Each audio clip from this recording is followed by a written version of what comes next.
네, 여러분 안녕하십니까. 12월 18일 금요일 아침입니다. 12월 18일 금요일 아침 매일 성경 묵상 함께 나누겠습니다. 오늘은 역대하 35장 1절에서 19절까지 말씀인데요. 제가 1절, 6절, 11절 이렇게 읽겠습니다. 요시야가 예루살렘에서 여호와께 유월절을 지켜 첫째 달 14째 날에 유월절 어린 양을 잡으니라. 6절입니다. 스스로 성결하게 하고 유월절 어린 양을 잡아 너희 형제들을 위하여 준비하되 여호와께서 모세를 통하여 전하신 말씀을 따라 행할지니라. 11절로 가보겠습니다. 유월절 양을 잡으니 제사장들은 그들의 손에서 피를 받아 뿌리고 또 레위 사람들은 잡은 짐승의 가죽을 벗기고. 아멘. 이렇게 오늘 본문 전체적인 내용을 중심으로 유월절 어린 양, 유월절 어린 양이라는 제목으로 하나님 말씀 증거하겠습니다. 이 이스라엘에 있어서 유월절이라는 의미는 굉장히 중요한 의미를 가지고 있습니다.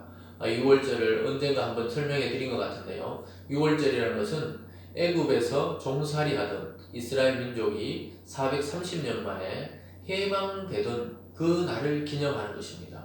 그때 하나님께서 애굽의 장자들을 다 쳐서 죽이겠다고 말씀하시고 이스라엘 민족에게는 어린 양을 잡아서 그 피를 좌우 문설주와 문인방에 발라라. 그러니까 그 집에 죽음의 사자가 들어오지 못하도록 어린 양의 피를 발라라 하고 명령을 내리셨고, 또 그 밤에 어린 양의 피를 바른 그 이스라엘 민족 외에 나머지 애굽의 모든 장자, 첫 태어난 아기든지 송아지든지 또 양이든지 첫 태어난 모든 것을 죽여버리는 그런 죽음의 사자가 등장합니다.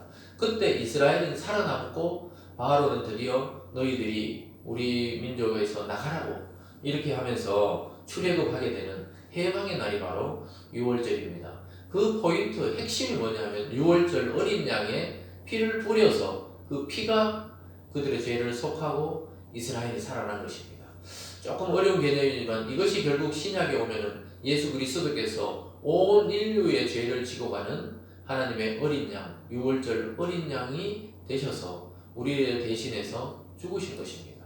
그래서 구약에서 제사는 계속 짐승을 잡아드렸지만 이 신약에서는 그리스도께서 우리의 죄를 대신 지고 어린 양이 되셔서 하나님 앞에 피를 뿌렸다고 이렇게 성경은 말씀하고 있습니다. 그래서 그리스도께서 십자가에 흘리신 그 피는 바로 구약의 어린 양의 피를 상징하고, 구약의 어린 양의 피는 곧 그리스도의 피를 또 상징하고 예표하고 있는 것입니다. 그래서 이젠 더 이상 짐승을 잡아서 하나님께 피를 드려서 우리 죄를 속해달라고 할 필요가 없게 되었습니다. 예수 그리스도께서 친히 영원한 우리의 어린 양이 되셔서 하나님 보좌에 자기 피를 뿌림으로 해서 우리는 거룩하게 되고 본인은 죽이심을 당하고, 물론 부활하셨지만 그 죄를 속하기 위해서 값을 그렇게 치르셨다는 것입니다. 그래서 유월절은 자유와 해방과 기쁨과 즐거움의 날인 것입니다. 죄에서 해방시켰던 그리스도의 그 피는 우리에게 또 이 즐거움과 기쁨과 해방과 자유를 주셨습니다. 여러분, 인간의 문제는 결국 죽음의 문제입니다. 죽음의 문제를 어떻게 극복하느냐, 이 죄로 인한 결과가 죽음인데 이 죽음을 어떻게 극복하느냐가 인간의 가장 중요한 문제입니다. 그런데 그 해결 방법이 바로 예수 그리스도의 피에 언약이 있다는 것을 우리는 알게 되었습니다. 그래서 영원한 자유와 기쁨과 해방의 날을 우리는 맞이했습니다. 그러므로 해서 우리는 오늘 이스라엘 백성이 요시야 왕을 중심으로 하나님을 찬양했듯이 우리 일생 전체가 하나님을 찬양하게 되었고 하나님을 경배하게 되었고, 또 이 모든 경배하는 자들이 모여 믿음의 공동체를 이루는 그런 단계에 이르게 된 것입니다. 그래서 오늘 제가 읽은 그 세 구절에 모두 유월절 어린 양이라는 그 단어가 나타나고 있습니다. 여러분, 그래서 유월절에서 중요한 것은 제물입니다. 제물이 뭡니까? 어린 양입니다. 어린 양. 어린 양을 잡아서 제사장이 그 피를 받아 뿌리면서 이스라엘의 백성의 죄악이 속죄되는 것입니다. 여러분 잘 따라오셔야 됩니다. 그와 같이 우리의 죄를 속죄하시기 위해서 그리스도께서 이 땅에 오셔서 십자가 위에서 피를 흘리셨고, 영적으로는 하늘 보좌 하나님 앞에 그 피를 뿌림으로 우리 인간의 모든 죄악이 해결되는 방식이 생겨난 것입니다. 그래서 우리는 예수 그리스도를 우리의 구원자로 믿고 따르고 그런 믿음으로 해서 그의 피로 우리의 죄는 씻기고 우린 다시 하나님의 어린 자녀들이 된 것입니다. 이 개념을 잘 따라오시기 바랍니다. 오늘 첫 번째로 유월절 어린 양의 의미, 피에 대해서 1절과 6절 또 넘어서서 10절과 16절 사이에서 나오고 있습니다. 1절을 다시 보면요. 요시아가 예루살렘의 여호와께 유월절을 지켜 첫째 달 14째 날에 유월절 어린 양을 잡으니라. 그러니까 유월절 축제가 시작되는 것은 어린 양의 피로부터 시작된다는 것입니다. 그러면서 6절에도 이렇게 말합니다. 스스로 성결하게 하고 유월절 어린 양을 잡아 너희 형제들을 위하여 준비하되 여호와께서 모세를 통하여 전하신 말씀을 따라 행할지니라. 그래서 유다 민족 이스라엘은 영원히 이 출애굽했을 때 하나님의 그 어린 양의 피의 언약을 기억하라고 이야기하면서 근데 그동안 그런 이 예배가 없었습니다. 그 선조들이 히스기야라든가 또 우시아나 이런 경우가 있었지만 많은 왕들이 유월절을 그냥 지나쳤어요. 그런데 드디어 요시야 때 하나님께 나아가 유월절을 준비하고 어린 양의 피를 뿌리게 된 것입니다. 10절부터 16절까지가 이제 실제로 희생제사를 드리는 방식이 나와요. 11절 보면 유월절 양을 잡으니 이제 양을 잡아서 제사장들은 그들의 손에서 피를 받아서 잡은 것을 가지고 또 레위 사람들의 잡은 짐승의 가죽을 벗기고 피는 받아 뿌리는 것입니다. 그 제단에 뿌려서 백성의 죄를 속합니다. 12절에 보면 그 번제물을 옮겨 족속의 서열대로 모든 백성에 나누어 모세의 죄 기록된 대로 여호와께 드리게 하고 소도 그와 같이 하고 소도 잡아서 이렇게 또 피를 뿌리고 그렇게 하면서 16절에 이와 같이 당일에 여호와를 섬길 일이 다 준비되매 요시야 왕의 명령대로 유월절을 지키며 번제를 여호와의 제단에 드렸으며 하나님께 거룩한 제사를 시작하는 유월절의 어린 양의 피를 드리고 번제로 또 모든 것을 태워서 하나님께 예배 드렸던 것입니다. 사랑하는 여러분, 이것은 요시야 왕의 문제가 아니라 백성과 지도자 또 모든 사람들이 자기의 직무를 다하면서 하나님의 명령대로 이런 일들이 이루어지고 있는 것입니다. 여러분, 이것은 우리가 드리는 영적인 예배, 지금 우리가 모일 수도 있고 또 모여드리지 못하는 그런 사람들도 많이 있죠. 그렇지만 우리가 한 마음을 모아서 하나님 앞에 그리스도의 피를 중심으로 하나님 앞에 예배 드릴 때 하나님이 그 예배를 받으시고 우리를 새롭게 하시겠다고 약속하고 있는 것입니다. 오늘 두 번째로 보면요, 온 백성이 참여하는 축제가 되고 있습니다. 7절부터 9절이 바로 그런 것이죠. 7절에 요시아가 그 모인 모든 이들을 위하여 백성들에게 자기 소유 양떼 중에서 어린 양과 어린 염소 3만 마리와 수소 3천 마리를 내어 유월절 제물로 주매 방백들도 즐거이 희생을 드려 백성과 제사장들과 레위 사람들에게 주었고 하면서 쭉 이렇게 백성도 또 왕도 방백 즉 지도자들도 하나님께 많은 예물을 드리면서 또 그 예물을 서로 나누고 같이 즐기는 그런 유월절에 참 의미를 되살리고 있는 것입니다.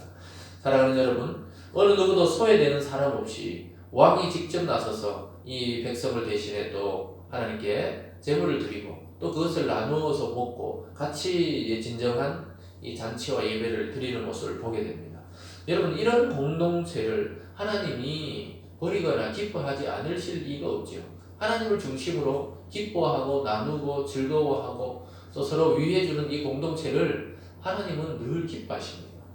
그래서 우리가 드리는 예배와 기도와 또 모임들이 바로 이러한 하나님께 드리는 참된 제사의 의미를 알고 예배의 의미를 알고 드릴 때 우리에게 기쁨이 넘치고 하나님 자신도 기뻐하신다고 말씀하고 있습니다. 즐거이 희생을 드린다. 참 중요한 단어들이 많이 나오고 있습니다.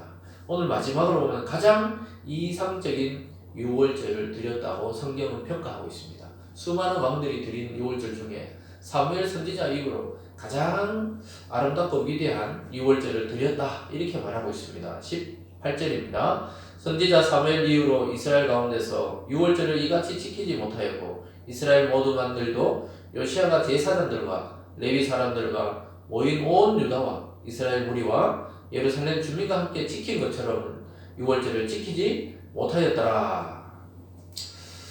성경적인 평가가 뭡니까? 하나님 평가가 요시아 왕처럼 지킨 왕이 없었다는 거예요. 사무엘 선지자 이후로 사울이 왕이 되고 다윗이 왕이 되고 솔로몬이 왕이 되고 그들도 하나님께 유월절을 지켰지만 그러나 그 규모는 솔로몬 때가 훨씬 컸습니다.